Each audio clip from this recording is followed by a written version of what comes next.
Olá, pessoal. Nossa aula de hoje é análise de imagem. Vamos falar alguns tópicos bem legais para a gente saber se nosso posicionamento radiográfico está certinho, está obedecendo os padrões que vai satisfazer o médico radiologista.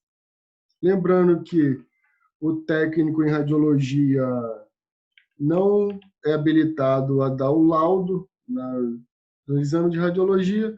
Nossa função é simplesmente fazer um bom exame de acordo com o que o médico radiologista ou o próprio clínico geral vai conseguir prosseguir com o tratamento daquele paciente. A atuação do técnico, a análise de imagem radiológica requer um conjunto de conhecimentos prévios de anatomia, fisiologia e patologia, e nos últimos anos vem passando por grandes mudanças devido à evolução tecnológica na elaboração das nossas imagens radiográficas. No decorrer da disciplina, nós iremos buscar a compreensão das alterações de diferentes técnicas de imagem em doenças dos diversos sistemas do corpo, com ênfase nos sinais radiográficos mais comum em cada doença, em cada patologia e estruturas. Vamos começar com o tórax, tá? O técnico em radiologia não deve se limitar apenas em realizar de forma mecânica os exames de imagem. Ele também precisa atuar de forma eficiente e científica, saber analisar a imagem que produz, até mesmo para que conheça plenamente a importância de sua profissão, não com fins diagnósticos, mas sim com fins técnicos, servindo como parâmetro para uma melhor atuação profissional. Quando a gente tem noção do que a gente está fazendo, a gente consegue fazer um bom exame, a gente consegue auxiliar os médicos no possível diagnóstico. Muitos de nós vamos trabalhar em pronto-socorro, às vezes pronto-socorro não tem um médico radiologista. E muitos dos médicos irão recorrer a gente para poder conversar sobre a imagem, discutir algum caso.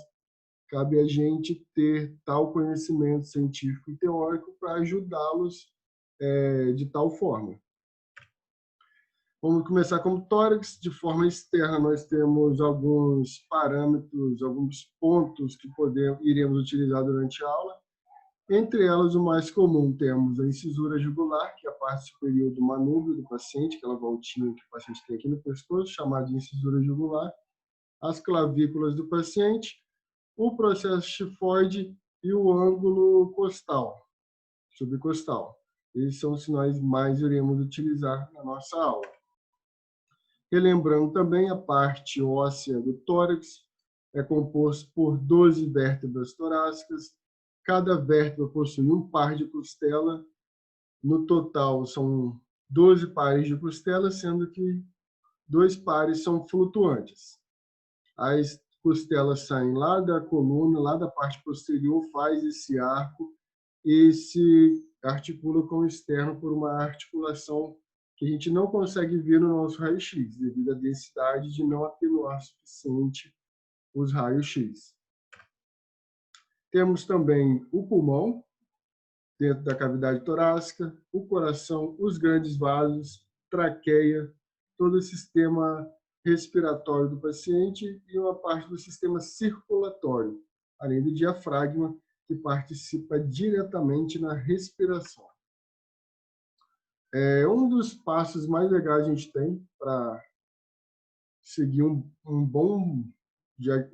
fazer uma boa imagem, dividir para vocês em 4 Qs na imagem. O Q de qual raio-x iremos fazer, não só de tórax, para todos que a gente for chegar no nosso setor, sempre olhar com bastante carinho qual tipo de imagem, qual tipo de exame a gente vai fazer, quem, certificar o nome do paciente, confirmar com ele o nome. Muitas das vezes o paciente acaba pegando o pedido, ou trocando, ou vindo de outro setor com o pedido errado, e às vezes vem o seu João carregando o pedido da Dona Maria. O seu João, em vez de fazer o pedido que o médico queria, a gente pega sem olhar o pedido da Dona Maria e acaba fazendo um raio-x errado. Isso gera transtorno, gera problemas. Então, vamos sempre certificar que o paciente que está ali na nossa frente é o paciente real do pedido médico. Quando verificar a data do exame, importantíssimo, alguns locais não permitem fazer exame com data anterior. Caso isso venha a ocorrer, o médico tem que fazer um pedido novamente. Nunca fazer exame com pedido com data de outro dia. E aqui onde nós iremos aprofundar mais na questão da qualidade da nossa imagem radiológica. Para o tórax, iremos avaliar com esses três parâmetros: rotação, inspiração e penetração. O nosso RIP, R de rotação, I de inspiração e P de penetração. Penetração voltado para os raios-x, a intensidade de radiação. Como vamos certificar no raio-x de tórax que a rotação está correta? Muito simples. A gente vai avaliar os processos espinhosos da coluna torácica do paciente e vamos tirar uma média da distância do processo espinhoso até a articulação externo-clavicular, essa pontinha aqui da clavícula. Quanto mais distante um lado tiver desse pontinho e o outro automaticamente vai estar menor, com isso a gente tem a noção dessa rotação. Lembrando que dificilmente a gente vai conseguir fazer um raio-x de tórax com essa distância simétrica. Geralmente vai ter uma assimetria tolerável. Nesse caso, essa assimetria que está aqui para nós está aceitável. O que não é tolerável é uma rotação grande igual essa. Veja, em vez do processo espinhoso ficar centralizado entre as duas clavículas, o paciente ficou totalmente rodado.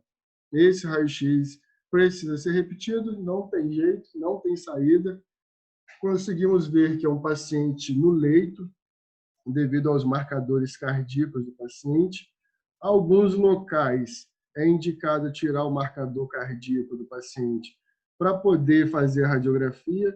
Se o local, o setor autorizar, a gente tira. Se não autorizar, a gente deixa ele lá bonitinho do jeito que está. A gente vai pegar essa orientação com a equipe de enfermagem ou com o médico que estiver no setor. A gente consegue ver, o processo espinhoso está muito longe da clavícula, total imagem desnecessária, precisa ser repetida. Com isso, o paciente foi reposicionado e olha a diferença de uma imagem para outra, totalmente fora do padrão. Lembrando que esses artefatos, quando possíveis, é sempre legal tirar para deixar a vida do radiologista ou do médico que for olhar mais fácil. Geralmente, o paciente acamado, a gente vai ter uma dificuldade maior para achar um bom ângulo de rotação.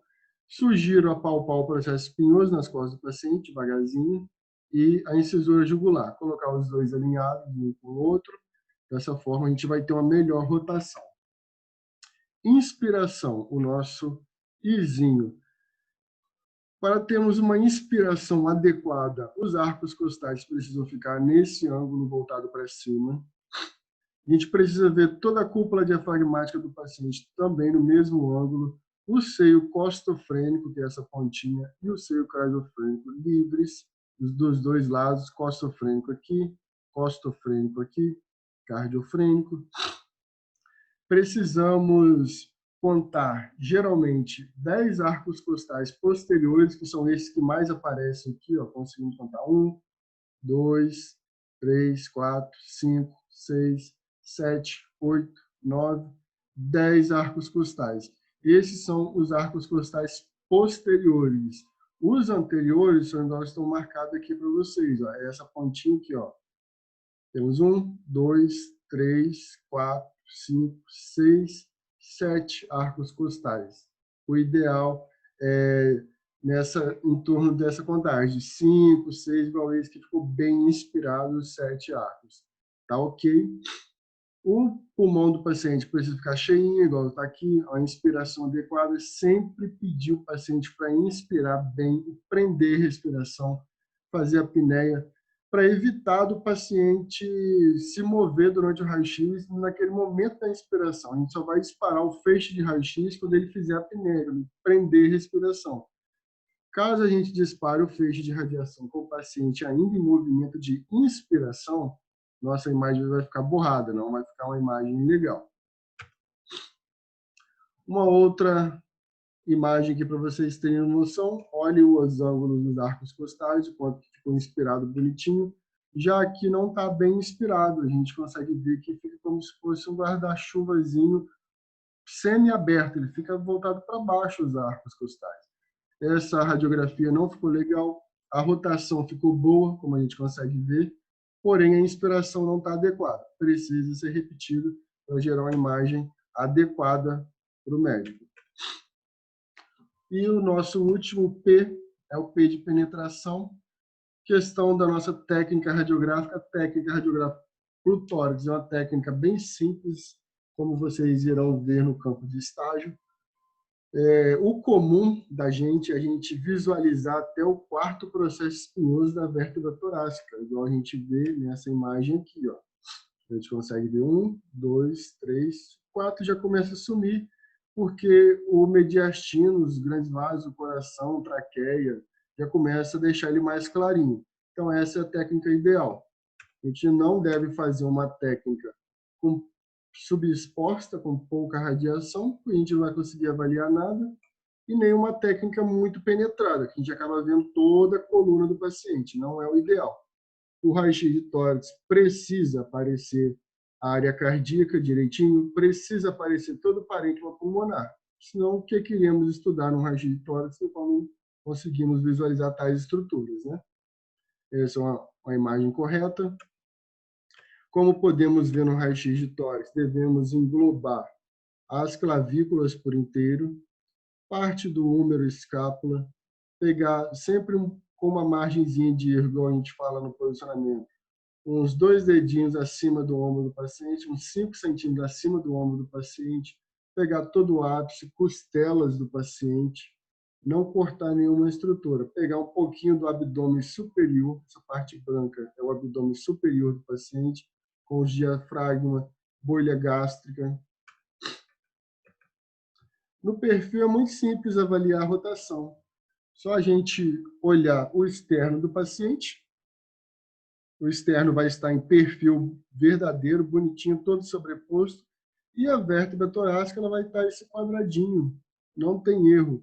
O processo transverso, de onde sai a costela, e o processo espinhoso vai estar projetado posteriormente ao paciente. Por isso que é interessante aquela questão do paciente no perfil levantar os braços, segurar o cotovelo e manter os braços para cima. Dessa forma, a escápula não vai ser projetada em cima do parênquima pulmonar, o paciente fica num perfil melhorzinho, lembrando de toda a limitação do paciente. Nem todo paciente vai conseguir fazer o posicionamento adequado que a gente estudou na aula. Porém, a gente deve orientar o paciente e fazer o possível para a imagem ficar legal. A penetração precisa mostrar todo o pulmão do paciente, igual estamos vendo aqui, toda a área pulmonar, a área cardíaca, os hilos do paciente. Geralmente, a parte superior da coluna torácica vai ficar hipotransparente devido à sobreposição dos músculos do dorsal maior do paciente, esse músculo que a gente tem abaixo da axila. Em perfil, os dois vão ficar sobrepostos e dão essa imagem mais clarinha no paciente. Isso é comum. Já na parte inferior, como nós não temos mais a sobreposição dos músculos, vai ficar mais escura. Isso é normal e é o nosso padrão do perfil. Agora, para a gente olhar a imagem, quais estruturas vamos ver, o que tem ali? Aí nós temos o A, B, C, D e E. A das vias aéreas, B de borda dos pulmões, C de coração, D de diafragma, E de esqueleto, extremidades e esquecidas. Vias aéreas, temos a traqueia, que é essa parte que está de amarelo, a gente consegue ver mais escurinho aqui. Aqui no centro, onde ela se divide para a direita e para a esquerda, temos a carina.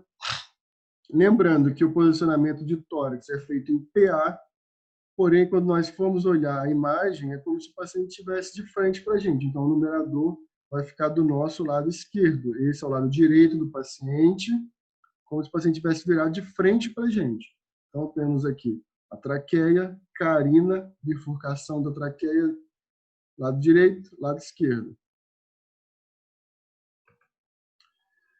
B de bordas e pulmões. Lembrando que os pulmões são divididos em lóbulos, pulmão direito, lóbulo superior, lóbulo médio, lóbulo inferior, pulmão esquerdo, lóbulo superior e lóbulo inferior.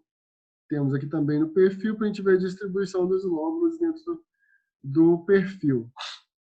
É interessante guardar essa distribuição, principalmente em perfil, pois algumas patologias vão delimitar muito nitidamente o lóbulo do paciente, como podemos ver aqui no perfil de tórax. Temos aqui a delimitação exata de uma consolidação no lóbulo médio, a gente está vendo no amarelinho. A própria fissura oblíqua, como a gente consegue ver aqui, ó, ela está muito bem delimitada, ou seja, uma consolidação de lóbulo médio. Seria esse lóbulozinho aqui, que está nessa imagem amarelinho. Bom, temos aqui um TAzinho de tórax, paciente com inspiração adequada, pouca rotação da clavícula, penetração está boa, conseguimos ver todo o meio diastínico do paciente, processo espinhoso até o terceiro, quarto processo espinhoso, todos os arcos costais. Essa imagem foi feita um zoom, por isso que ela acabou cortando a pontinha, mas não devemos cortar o parênquima pulmonar do paciente, jamais, na nossa edição de imagem. Feito o perfil, conseguimos visualizar o acometimento do lóbulo médio do paciente. A nossa fissura oblíqua está aqui bem delimitada, bonitinho. C de coração, lembrando que no raio-x de tórax, muitos médicos também avaliam a área cardíaca do paciente. Vemos aqui com grande ênfase o ventrículo esquerdo, a parte do átrio direito sobreposta. Temos aqui, sabemos que sobe a aorta ascendente, temos aqui uma bordinha do botão aórtico, ou do arco aórtico, que é essa região aqui. Temos aqui em desenho, mais simples de ver, temos também os hilos, a parte central do paciente, junto com as artérias e veias pulmonares, que vemos nessa região aqui, com uma hipotransparência, ou seja, uma parte mais branquinha, mais densa. No perfil, mesma coisa, temos toda a área cardíaca do paciente, temos a região hilar, a região central.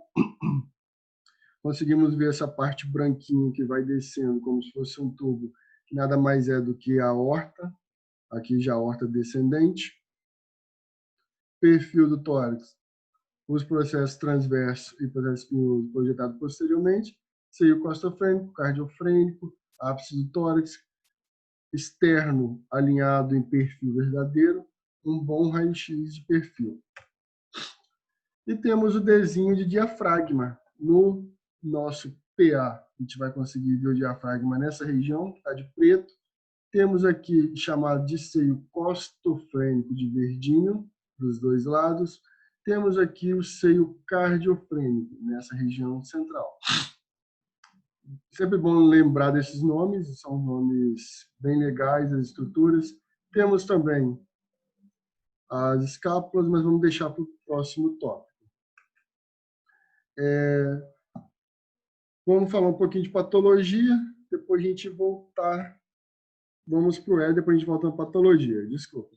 Temos a letrinha E do nosso ABCDE de esqueleto, extremidades esquecidas. Na nossa letra E, nós devemos também olhar as escápulas do paciente. Naquele movimento, o paciente coloca a mão na cintura e joga os ombros para frente. As escápulas saem de cima dos pulmões do paciente, ela fica projetada mais lateralmente, como conseguimos ver aqui.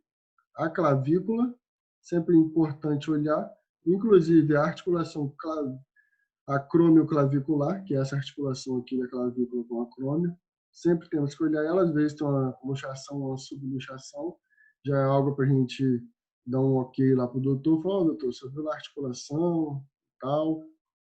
Também conseguimos visualizar um certo ângulo da coluna, às vezes uma escoliose aqui já pode ser visualizada, sem contar as costelas. O estudo do tórax não envolve só a parênquima pulmonar e mediastino, também a parte óssea é muito importante.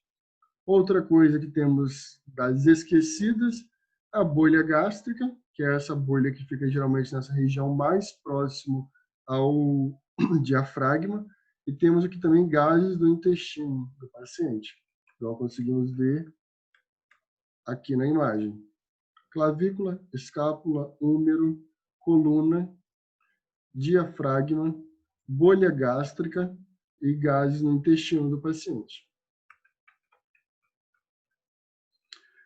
Uma das patologias que a gente vai mais pegar, mais vai ver no nosso dia a dia, derrame pleural, que é o acúmulo de líquido entre a pleura e o pulmão do paciente, evita que o pulmão do paciente se expanda durante a inspiração.